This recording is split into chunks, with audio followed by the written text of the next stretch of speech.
Welcome everyone to Cosmos with Cosmos for a special holiday episode before the holidays begin. And in this episode, we're going to be talking about what is a conjunction. What is a conjunction, Liz? Well, and what's its function?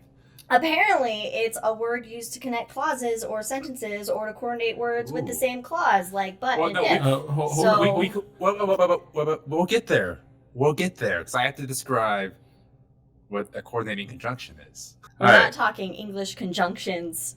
We're talking planetary conjunctions. The second best kind of conjunctions. But before we get into that, of course, follow us on all the social things at Drinking Cosmos on Twitter, Cosmos with Cosmos on Instagram, and Cosmos with Cosmos on the Spotify, Anchor FM, that sort of thing. So check us out and follow us and subscribe us on YouTube as well. And if you're listening, stick around for the hangover that we'll do after the show, where we'll just deepen our bullshit. We just talk about stuff. Yeah, pretty much. May or may not be related to conjunctions. We might get into the English conjunction. We might. I don't know. Brain will have a field day with grammar. Oh, so. Definitely. And I think last we had a whole field day about sunglasses in Star Wars and how no one wears them. Yeah, it was what would happen to your eyes in space. I still want an answer to that.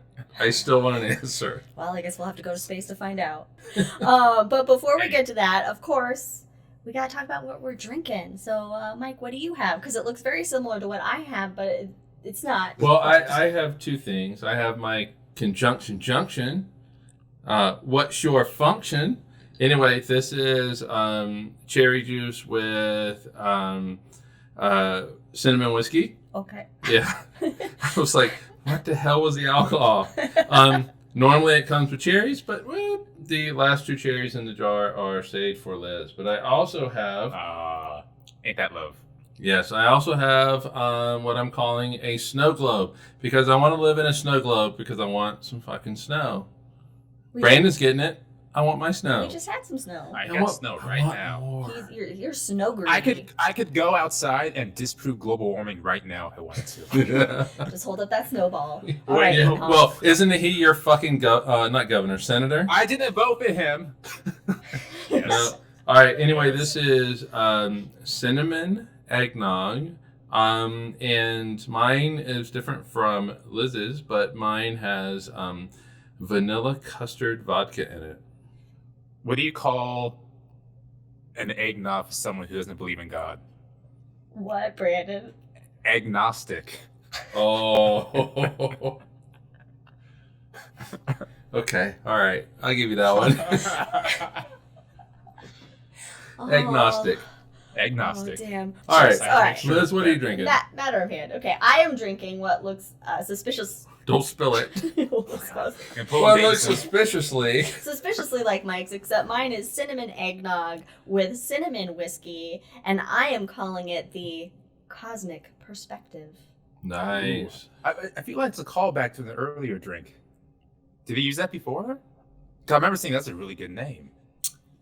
I don't remember. Maybe a year ago. Possible. Yeah, it's very possible. Anyway, Brandon, what are you drinking? So I really wanted to make a drink called Coordinating Conjunctions, so I could talk about those words that linked independent clauses, such as for, and, nor, but, or, yes. They sound like words. So, we get it. You scored well in the SAT. They're called F.A.N.B.O.Y.S. But I didn't make a drink. Instead, I had a barley wine from Cooper Ale known as the Territorial Bourbon Barrel-Aged Barley Wine Ale. It's a territorial reserve. There's a lot to that. So we have some rules here. If you're drinking along with us, that if you hear any dogs barking, we are expecting possibly a delivery today. Oh, no, it already came. Oh, it already came? Yep, your gifts already came. Just kidding. All right, but if you hear some dogs barking, that's a drink. If we make Lord of the Rings references, that's a drink. And it's already happened, but it's okay. If we make any Star Wars references, we will be talking planetary conjunctions in the show. But first, we have a Space Skittles update. Well, it's not really an update so much as it's just a new topic. But so a couple of weeks ago, I was thinking about like how much the sun radiates. As I'm supposed to be doing work, and I'm sitting there thinking, just can't get how much Skittles does the off your sun mind. radiate? And can I convert that to Skittles? It turns out you can. So the sun radiates roughly 5,600 trillion calories per minute. That's a lot. That's almost as many calories in that pie caking. And that's how much I eat a day. Yeah. All right, so that's how much is radiating from the sun. So the question is, how much does the Earth actually receive? And this is actually from some university somewhere. I did not just actually calculate this. Way to cite your source. I would love to see that in a paper, just bibliography, some university somewhere. Well, I can't remember the university. I can get it for you really quick, but because I did put it in the original document. But anyway, the Earth receives 2 calories per square centimeter per minute. Okay, so the question is, how many calories per square meter per second? It's 333. So it doesn't sound like a lot, but one portion of Skittles is 27 Skittles, which is 110 calories. And so one of those regular bags of Skittles is basically 1.5 bags of Skittles per square meter per second. It's raining down on the Earth. So that's a lot of Skittles that plants can take in then. It is a lot of Skittles. If you want to know how many be green anymore, they be the color of the rainbow. They be rainbow. Yes. If you want to know how many that's they're tasting the rainbow. Yes. They are tasting the rainbow. I would just be sitting out there with my mouth open, just having it all come in. But it's roughly 7 million Skittles per square meter per day. Fuck. Wow. I just realized that plants already taste the rainbow because that actually is true, yeah. I thought that's what the joke was. Oh. No, I just realized the smart part of it after. Well, that's all I got. Cool. Well, at least we'll chop that out later. Thank you for the Skittles update. It's just so many Skittles all the time. We'll have some more Skittles a little bit later. True. There will be some more Skittles coming up. Yeah. Anyway, space is big, guys. Speaking of space being big, conjunctions. Wow. So we have a planetary conjunction coming up on December 21st between Jupiter and Saturn. And this has nothing to do with astrology. I'm just going to get that out of the way right fucking now. Nothing's going to affect your personal life or your money situation or anything like that with this conjunction. But Saturn and Jupiter will appear to merge into one planet. One super planet. To destroy us all. You did all the research on the conjunction, which is happening. Yeah. So you're going to put all this on me? Yeah. December. You got charts and shit? I don't have it. No. Well, you had a chart, but that was for Skittles. That was the Skittles. I have no charts. You still had a chart. I have no charts. What are you talking? Okay. All right. Anyway, I guess I'll do this. But, all right. So in our sky, it's going to appear that Jupiter and Saturn are getting very close to each other, and in astronomy terms, we call that a conjunction. When one object passes in front of or near another object. Well, in front of it's in occultation, but when it passes near another object in the sky, it's a conjunction. So it happens kind of all the time. The moon goes around the sky once a month, right? And so it's constantly passing stars. Go ahead, say it. A month. A month, exactly. So it's constantly passing stars. It's having conjunctions with stars and 5 planets and such. And so, but this one, Jupiter and Saturn, is a little bit more rare. It happens once every 20 years. And in case you're wondering why it happens once every 20 years, so Jupiter will go 30 degrees around the sun every year, every Earth year. Yep, so 30 degrees. And Saturn will go 12 degrees. Saturn's a little further out, so it moves a little slower in our sky. For those that are like, what does he mean 30 degrees? Well, it's 360 degrees in a circle. Think of it as a circle. imagine you have a pie, right? 30 degrees would be a bigger slice of pie than the A pie- 18 degrees. A pie caking. Hey, Brandon, what do you need to make that pie? The universe. Yeah. Thanks for the lob. You're welcome. Slap down. All right, so Jupiter's closer to the sun. It goes faster around. And 30 minus 12 is 18. Divide 360 by 18 is 20. So 20 years. So that's why it's 20 years. So every 20 years, Jupiter and Saturn will pass each other in the sky. So it's not like this is the first time it's ever fucking happened. And I keep seeing these articles like this is the first time in 800 years this is happening. No, it's that we are seeing it, or that it's Well, this close from our perspective. Exactly. And Right. so it's the closest since 1623, which, go ahead. I read also, but for most of the Earth seeing it, it's the closest since 1226. Yes. So I just looked up what was happening in those years. Oh, ooh, exciting. Oh, Yeah. so- yes. This day in history. Let's All right, do it. so in 1226, Louis VIII, the Lion of France, died, and Louis IX became King of France. One of many Louis. One of many Louis. I'm pretty sure that Louis VIII kept his head though. But in 1623, the first temperance law was passed in the United States in the state of Virginia. So, how's that working out for you? Cheers, Temperance Virginia. people, cheers. Wait, in 1623? Yeah, in March of 1623, the first one was enacted in Virginia. Puritans? Probably. Yeah. Puritans. Puritans, Mormons, it's all the same thing. Well, Puritans were first. Well, yeah, but Yeah. by what, 200 years? Okay, so cool.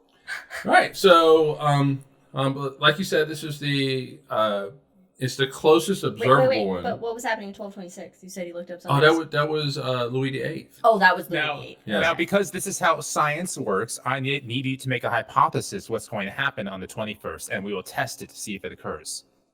So, what weird thing is going to happen on the 21st? We all die. Okay, so that's going to be science. If we all die, it's proved. It's Wait, proved. hold on. What day is the 21st? What weekday is that? Is that a Monday? That's a Monday? Oh, It's a shit. fucking Monday. God damn it. Anything can happen now. Well, I can tell you exactly what's going to happen. It's going to be fucking cloudy, and you're going to miss it. Oh, That's true. I think we're going to miss it. yeah. I think it's supposed to be cloudy for us. Okay. Maybe a little snowy. So, and I was really wanting you to take your camera out and get some pictures. Yeah. But all right. But this was the closest observable one since 1226, and so 800 years. So that's where that 800 year number is coming from. And on the 21st, they're going to be 0.1 degree apart from each other. So what the fuck does that mean? Yeah. Well, It's like half a finger? Lower your arm a little bit. well, the moon is half a degree. So the moon is 0.5 degrees. So it is smaller than the diameter. It's 1/5 the diameter of the moon. Wow. Now, we talked about this last week as well. Our entire solar system is on a single plane, so it's flat like a table. Except So Pluto. if it is, except Pluto, it's very tilted. But if it is on a flat plane, then shouldn't all the planets pass each other and eclipse each other from our perspective if we're on the same plane? So what's going on there? Well, not always, because they all have different inclinations to the ecliptic, and so so some are inclined a little bit more, that they have a little bit more of a larger angle. Some have less. But go ahead.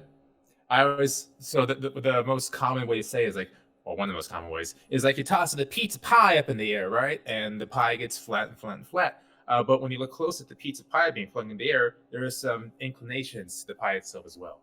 So it's not perfectly flat. There are inclinations. Yay. Yeah. So, yes, exactly. I was going to say, Brandon's got a pie fetish going on in this episode. What is wrong with pies, though? I'll take pizza pie. Nothing's. And by the way, there is no chance these two planets are going to run into each other. No, although Why is that? let's think about what would happen if that happens. Oh, that'd be and how that would amazing be that would be. beautiful. That'd be Like amazing. What the would that solar look like? system. The solar system would have a ring around it, like Saturn's rings, but the solar system ring. Like a the asteroid Dyson belt. ring. Yeah, but better. But it would 'Cause just be the- it would be primarily gases. Frozen ice at Okay, that point. all right. When we in The Hangover, we're gonna hypothesize what it would be like if Jupiter and Saturn collided. Okay. All Or right. it'd be like, oh, who's that song by Liz? You should know. You're the metal head person. When Worlds Collide by Yeah. fucking is that Power Man 5000? I don't think so. Oh, it is. It is. Ugh. It is okay. No. I'm so sorry. Back to space. Okay. Back to space. Jupiter is it's roughly 5 times the distance between the Earth and the Sun, so we call that distance an astronomical unit. So it's 5 AU out. Saturn is basically twice that, so it's 2 times So further. they're really far. Space is big again. Space is They are big. nowhere near each other. So It's just Right. our cosmic perspective. Hey, nicely done. I'm gonna drink to that. Mm-hmm. now I feel like I have to drink. Yeah, you have to drink to that. I don't know. So anyway, Saturn's about twice as far out from the sun as Jupiter. So Brandon asked the question, how many Skittles would it be Okay. between Jupiter and I'm Saturn? so sorry. I'm so sorry. 73.2 trillion Skittles lined up between here and between Jupiter and Which? Saturn. That's a What? rainbow road. Yeah. Hey, nice. I like that reference. All right. So anyway, this Jupiter and Saturn again every 20 years, but they won't be this close to each other again until March 15th, 2080, and after that, you have to wait till the year 2400. 2080. Oh. 2080. The distance. March 15th, 2080. So it's safe to say You can I make won't- it. I won't be alive anymore. No, I- I won't be. You have a shot. I'm planning on being Oh, dead. right. It's not 2000. It's 2020. Yeah, it's only plan to 60 be years. alive. And then what we can do, we can make 2 hypotheses for this coming conjunction and in 2080, and we'll see if we're right. There you go. So If we're we all make going to die it. on the 21st, and then there's another observation to make in 2080, and then we can prove it. All right. I'll be 95. Sure. Be Okay. 90. I didn't figure out how old I would be, but yeah, you'd be 95. Okay. So yeah.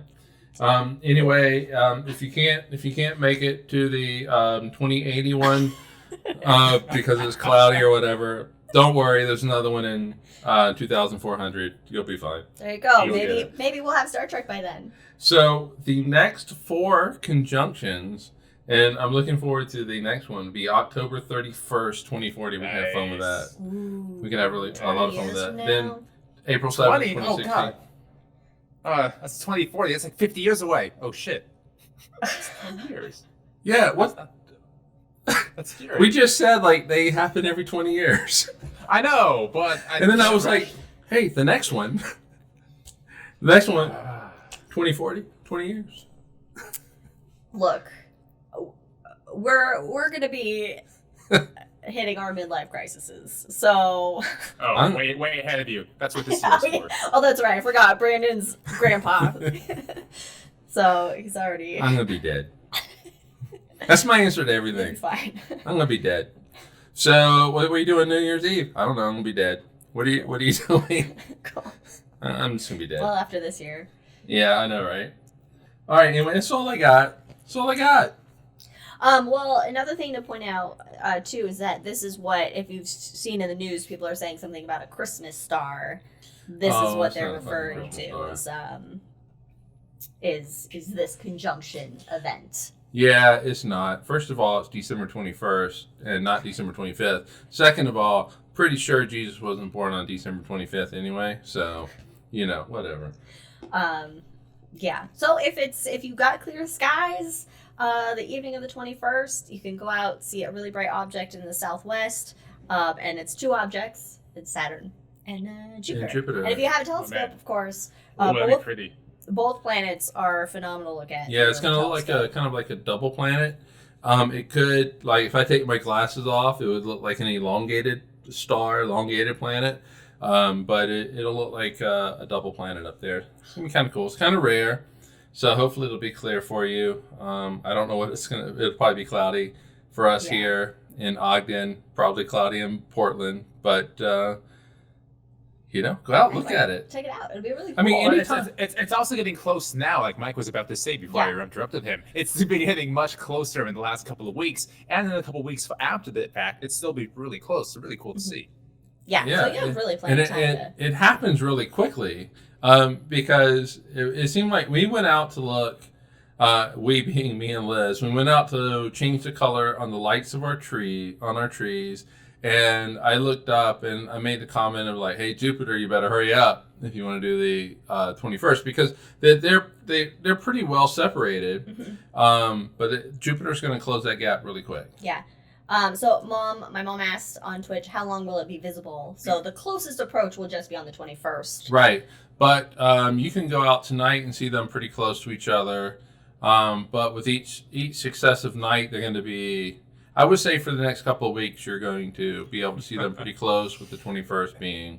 In my mind, when you said Jupiter's closing the gap pretty fast, I went to like a weird horse race jockey announcer. Like, Jupiter coming left side really fast. If he comes in the next couple of days, we may pass him. And it's like an auctioneering. But Saturn's maintaining the lead. Multiple days. Will Jupiter catch up? What happens now down the stretch? Day 2 next week on Solar System Adventures. Solar System Adventures. I have a great visual in my head. That's going to be, I got something fun to Photoshop now for I need one of those old-timey newspaper hats with a ticket in my billing. Anyway, on that note, so we're talking about conjunctions, planetary conjunctions, but planets aren't the only cool shit that you can see up in the sky at night. You got other things like constellations, and constellations have fun stories behind them, so we thought we would do a little, since it's the holidays, and we're having fun, and this is why we're not doing this next week, because we didn't want to have to do shit a holiday week. So we're going to tell some constellation stories. Let me smell. That's all I got in there. That's beautiful. Oh my god. All right. None of these are holiday stories. Well, okay. All right, let me rephrase that. Mine is not a holiday story. Mine is not a holiday story either. No, none of ours are. Because, most of the Greek. constellations are Greek, and they didn't have Christmas. No, because and that was happy stolen stories. later. That was made up later by Christians stealing from other religions oh and my god. mythologies. All But right. they did celebrate the winter solstice. Yes. I guess I will start, and then I get to be quiet for a while. But Thank God. well, somebody made me talk. I was completely not expecting to have to talk for this episode, except for my little story thing. I had my space policy, so you can do conjunctions. All right. Anyway, I am going to look towards the constellation of Gemini. Like look towards the east. Yeah. Well, it is towards the east right now. If you look towards the west at sunset, the summer constellation is the summer triangle is up. Interestingly It's enough, still up? Get the fuck out of here, Summer Triangle. It's winter. Almost. you played the video. It was. In fact, Brandon even commented I on it. wasn't looking at anything else but Saturn and Jupiter. I have a stroke I even- so I was like, triangle. I even had the star names up. Did you? I didn't even notice the star names up. You know what's really weird is Lots of things. so I Gonna play play this. again. I create the little video. Oh, they are. I made it. Yes, I know. So I made this little video, and I play it for Liz, like on Friday, and she goes, "Oh, that's cool," and apparently you didn't even look at it. So that's. I did look at it, but I can't remember all those details. That was Friday. That was like 2 days ago. Oh my gosh. Anyway, Gemini in the east. Gemini is a winter constellation, considered a wintertime constellation because it's high up during the winter months. It's also a zodiac constellation, which means that the sun just passes through it. Yeah, that's nothing all else. it doesn't fucking mean means. anything else. That is all it means. The sun passes through it. And for all you, sounds like you're skeptical, so that'd probably make you what, a Leo or something? Or a Gemini. Cancer. I'm a Cancer. Oh yeah, I'm a Gemini. Yeah. No. And if you do believe in these things, there is completely a 13th constellation that is left off the group, which is Ophiuchus. Yeah, because no one wants to be like, hey, what are you? I'm an Ophiuchus. I'm an Ophiuchus, man. An Ophiuchus, baby. And I love Ophiuchus because that's where Voyager 2 is right now. You can send the Eye of Ophiuchus. I don't. You know what? I think it'd be cool though because he's a snake charmer, right? Like Ophiuchus. Hey, I'm a snake charmer. Yeah, he was a healer. He's based off of a Greek healer. I can't remember his name, but anyway, he was healing people and making them immortal, and Zeus got pissed off because Zeus was like, hey, gods are the only ones that can be immortal, and so he killed him or something. Yep, and that's my story, folks. And so, hey, Liz, what's your story? But are you sticking to it? I'm going to stick to it. Anyway, Gemini is mainly known for two bright stars, Castor and Pollux, which are kind of pretty much about the same brightness as each other. But it also has a few other things in the constellation itself, like the neutron star Jaminga, which I'm pretty sure I just butchered its name because I never know how to pronounce it. What? It sounds like that'd be a great board game, Jaminga. Jaminga. It actually... Jaminga! It does. Really. We should make one. Okay. We should make that. But it also has some other objects in it, like M35. It has the Eskimo Nebula in it, the Jellyfish Nebula, and the Medusa Nebula, which I really feel like the universe misplaced that nebula because it needs to be in Perseus. Because Perseus he's holding Medusa's head. Yep, Well, exactly. You know, I didn't know we were supposed to get all this extra information. You don't have to do this. You didn't read the outline is why. It's true. You know, you be you. You do you. I will do me.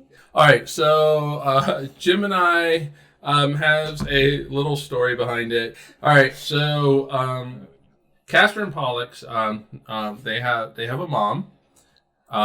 Yeah. You know, as we all do. Letta, who was the...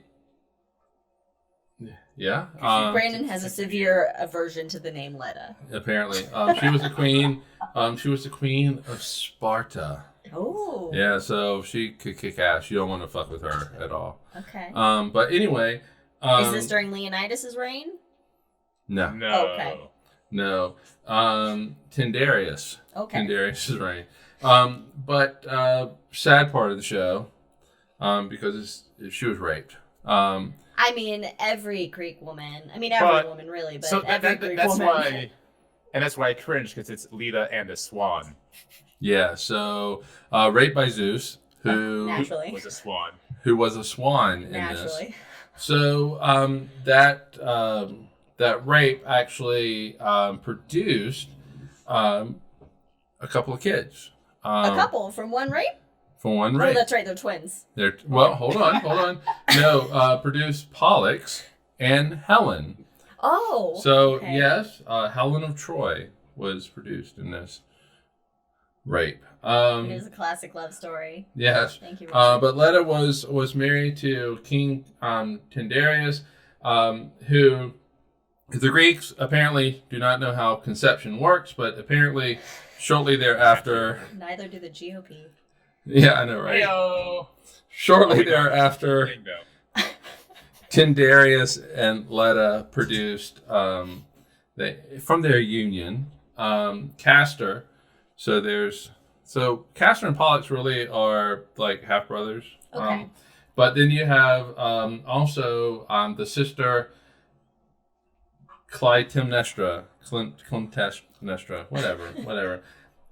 She married Agamemnon and eventually, was murdered. She murdered him and then was killed by her own son. So that's the last one we have to talk about her. But basically, Castor and Pollux, they grow up with each other. They're very close with each other, loved each other dearly, fiercely. And of course, since Pollux's dad is Zeus, he is immortal. Castor, his dad is the lowly Tyndareus. He is mortal. So one's immortal, one's mortal. Damn. I know, right? Look at the sperm. So your dad's a fucking king. Mine's God. King of the gods. King of the gods. God of the gods. Beat that. All right. So they went on many adventures together. And one of the adventures that they went on is that they were part of the Argonauts. They were part of that crew. Golden Fleece. Golden Fleece, exactly. And so they go on these mini adventures, and when the adventures are over, they fall in love with Phoebe and Hilaria. Now, the problem with these two women is they were actually engaged to somebody else. In fact, they were engaged to the fellow Argonauts of Idas and Lynceus. Idas? Wait a minute. That sounds familiar. Like the asteroid? As Ida. That's what I know. No S. The same thing was. Yeah. No S on that one. Cosmos. Idas is such an ass.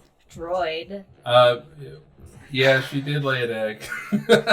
It actually did come from an egg, by the way. But anyway, so Castor and Pollux fall in love with these two women, and they basically kidnap them, and they run off. They run off into the hills, and of course, their betrothed are not happy about this, and they follow them. They hunt Castor and Pollux down to the ends of the earth, and they eventually find them, and this great fight, as you can imagine, breaks out between Castor and Pollux. They had a firefight.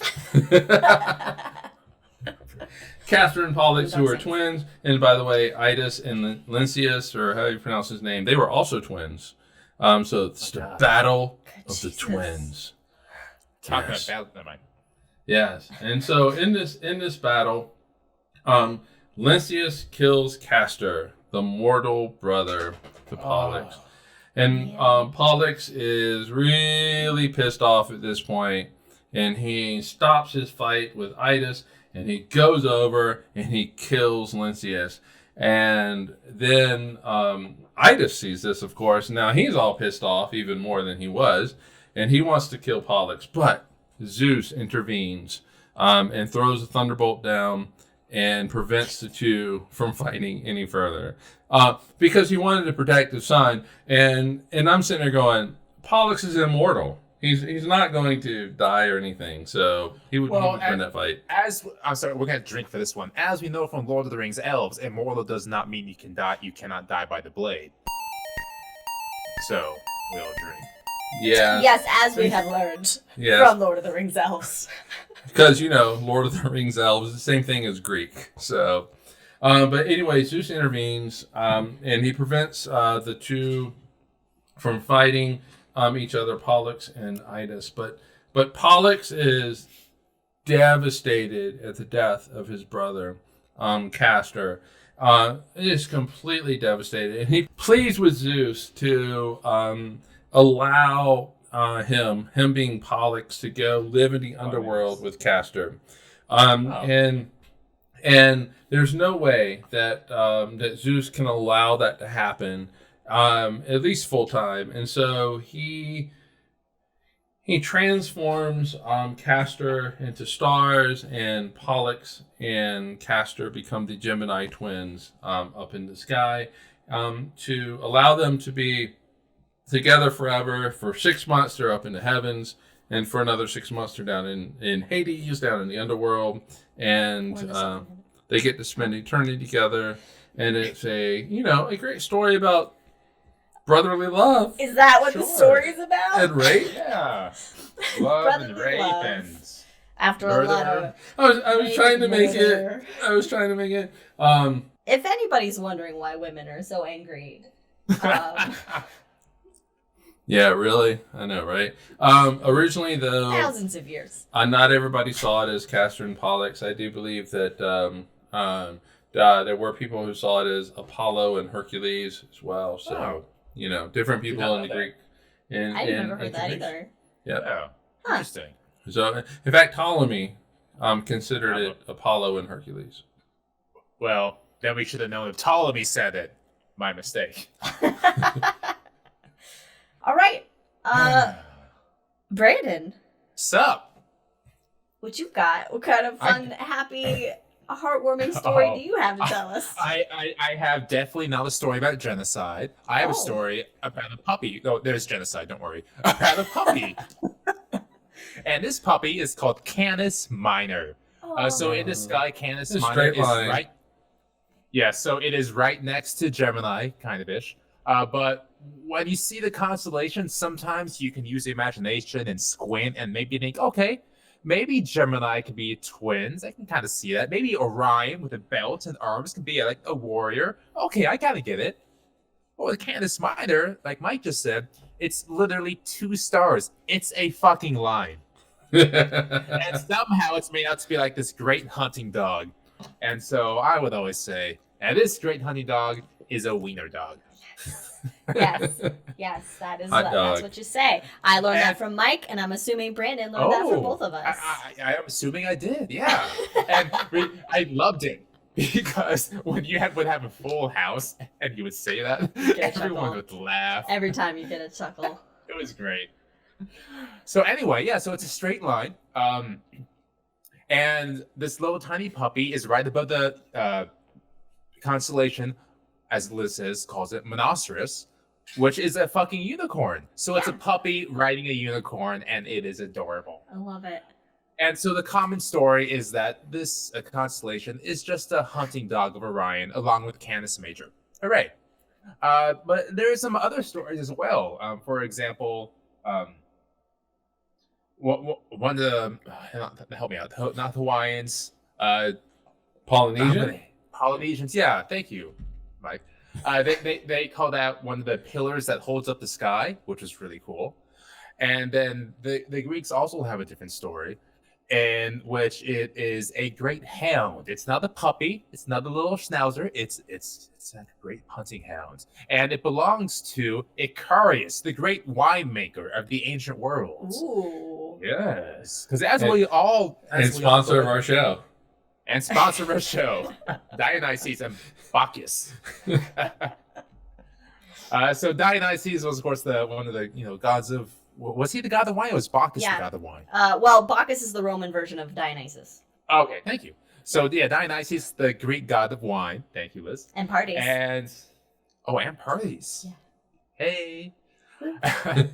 And he, kind of watched around the world as gods do, and he saw Icarius constantly doing these humanitarian acts, helping people, giving people food, and he thought, what, this Icarius guy, he's a good guy. So he came down to planet Earth and taught Icarius how to make wine, as one does when they want people to continue work and not just make wine all day. So Icarius does good things, but continues to make wines. And then one day, he had these shepherds come into his winery, you can call it at this point. And he got really good at making wine. Like, this was the good shit. And so Icarius brought these shepherds in, free of charge, gave them housing, food, and said, here, have some of my wine. It is the meat of the gods. And so these shepherds, they take the wine and they down it. They have a great time, but they have never had wine before. They've never had alcohol before. They were not expecting what would happen. Well, they had too much wine. Oh, shit. They got had those Alabama slammers. Wrong. They had some Alabama slammers, folks. And they didn't know what it was like to be drunk. And they, of course, heard stories of kings being killed by unknown liquids. And so they thought, oh, shit, this motherfucker Icarius just poisoned us. And in their drunken stupor, they got to kind of put their heads together and thought, we need to kill him in retribution for killing us. Thank you, Mr. Neffs. And then they continue to kill, murder viciously Icarius and their drunken stupor for poisoning them and killing them, and they dismember his body and put him off in the distance somewhere, and then they fall asleep and wake up and think, oh shit, what just happened? We're still alive, we weren't poisoned. And this is where the dog comes in. This is, by the way, a happy story, being the Greeks. This is the dog. Mera was the dog's name. And Mera is, of course, missing the owner. Like, where's Icarius? Where's my guy? So he goes running around, he gets the scent, and he thunderbolts down towards the scent. He gets there. Oh, shit. And he sees the bodies, what's left of it, of Icarius. He's like, oh no. So he runs back and gets Icarius' daughter and brings her to the location. Look what happened, guys. Well, and the daughter is so overcome with grief, as we saw with Catherine Pollux, that instead of going to a murderous rage, she instead hangs herself. Oh, and wow. And then the dog, Mera, sees his owner dead, and says, oh, I can't do this, and flings himself off a cliff. Yeah. Merry Christmas, everybody. Happy holidays. Happy holidays. I warned everyone. We haven't even got to genocide yet. And and then Dionysus sees this. Like, I just trusted Icarius with my recipe to make wine and to give good faith and humor to humanity. And what do? They kill him. So he goes to Athens and he murders every woman who is not married and makes them all hang themselves. Oh my God. Hashtag me too. Hashtag super uplifting. Yeah. So Happy holidays, everybody. yeah, and This you know what, Christmas. I guess because Mera was such a good dog, they just, hey, here you go, let's put you up in the heavens. That, you know what? It's a good dog. All the dogs are good and should go in the stars. So 2020 Christmas stories, everybody. yeah, so It'll be on our next album. But I am sure that Rabbit has a better story. Right, Liz? Sure, I have the shortest story. And yeah, there's no genocide in my story, or suicide, or I don't think there's rape. Anyway. So it's a better story. I guess so. So, from that uplifting holiday Yuletide carol, I am going to be talking about Lepus the hare, or Lepus the hare, Lepus. I like saying Own it. Lepus, but there's Lepus. no A in Say it, it- so say it it's with probably confidence. Lepus. But we're gonna go with Lepus because hares leap. Oh, Well, nice. That's my Well done. logic. That's what I think about. Now, since I felt the need, Lepus is the 51st constellation in size, occupying an area of 290 square degrees. It is located in the second quadrant of the northern hemisphere and can be seen at latitudes between plus 63 degrees and negative 90 degrees. The neighboring constellations are Calum, Canis Major, Columbia, Eridanus, Monoceros, and Orion. Well done. Well done. Nice. Well researched. Thank you, Google. Anyway, in ancient times, there were no hares on the island of Leros. Everyone was like Mike. Not a single hare. Not a one. A young boy in that city developed an interest in hares. Really? Yeah, he was like, he saw a picture, I guess, in a book on a tablet. Saw some people with hair. A stone tablet. Oh Otherwise, my. and he went somewhere else, saw some hares. He was like, oh my God, look at that cute as shit creature. Because I mean, what bunny is not? They are cute. They are cute. And he was like, I'm gonna bring one back home. So he brought a pregnant female bunny Oh God, no. back to an island It's like a fucking tribble. with no bunnies. Gremlins. Don't give it water. He took great care of it. The bunny gave birth. And the townspeople, they became quite interested. They really liked the hares, so they started raising hares as well. Now, what do bunnies like to do? All inbred. They're all inbred hares. The island apparently became completely overrun with rabbits. Tribbles. Yes, it is a Trouble with Tribbles Greek version. Yeah. And the hares, they were attacking the crops. They were consuming everything. People were dying of starvation. Oh God! Wow. Because of the bunnies. Because they had a bunny problem. Why not just eat the bunnies? There's too many bunnies, man. They're fucking like bunnies. This is Like just porgs. Why not eat the porgs, guys? It's possible. they're just everywhere. So Oh shit, that's a Star Wars reference. oh, porgs. Oh yeah. So Might be. basically, I heard porridge. what they ended up doing was driving the bunnies from the island, which means they forced all the bunnies Into the ocean? into the ocean where they drowned. Because it's an island, and bunnies are known for their swimming abilities. So it's So you do have It's like genocide, but rabbit genocide. Oh, I guess I do. oh yeah. Damn. So it's like St. Patrick's with rabbits. So basically, what then the people did is they put the image of the hare up into the sky to remind them that one can easily end up with too much of a good thing. Oh, nice. Nicely done. Now, conversely, go ahead, Brayden. I was gonna say I would never look at Lepus the hare the same way ever again. Yeah, so you don't want too much of a good thing. So we got brotherly love and the honor of that to, hey, you don't want to have too much of a good thing. Don't have too much of a good thing. Now, I also have a little Chinese side note. Yes, Brayden. Before we get into that, you know who would love all those rabbits on a single island? Get ready to drink. Samwise. Because he can make a mean stew with a pair of conies. I'm out of alcohol. Potato. Potatoes. Boil of mass. Give me a stew. It's another drink, guys. Potatoes. Keep going. Potatoes. Except for Potato the cat. Potato the cat is not to be boiled, mashed, or stuffed in a stew. God, why would you even go that? Wait. Who was thinking that? If we're looking at coordinating conjunctions, that would technically be nor put in the stew. Oh, yeah. Jesus. Fucking. Anyway. Man, the whole thought about the cat never entered my head. That's because I think about Potato, because it's my niece cat, and I miss her. You're in a dark place. It is. No more genocide. Okay, I don't have any more genocide.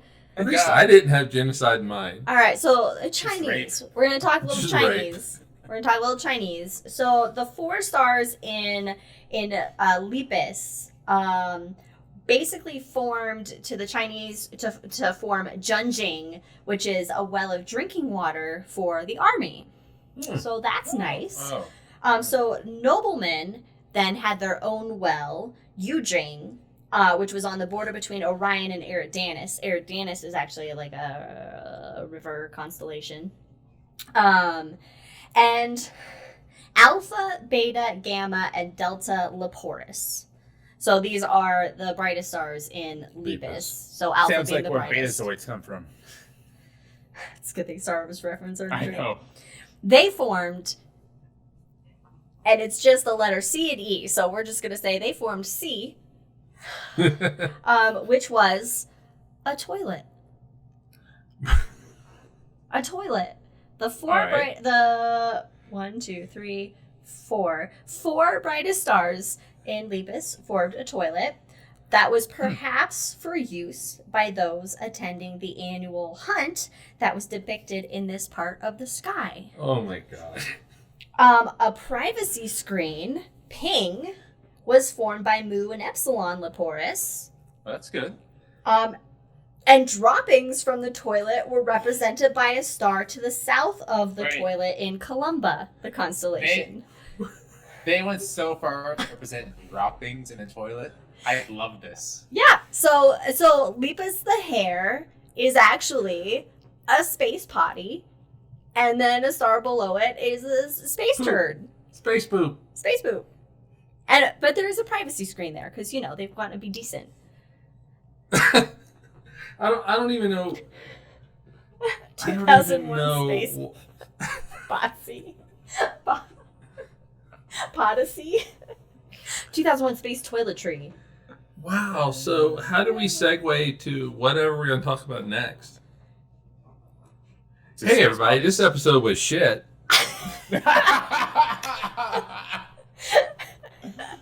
Wait till you get a load of the hangover. Katie on Twitch just asked, is there a space plumber? Orion can be the space plumber. Oh, yeah. Yeah, because he's right there. He's right there. His bow is actually a snake. Yeah. Oh, we got it figured out.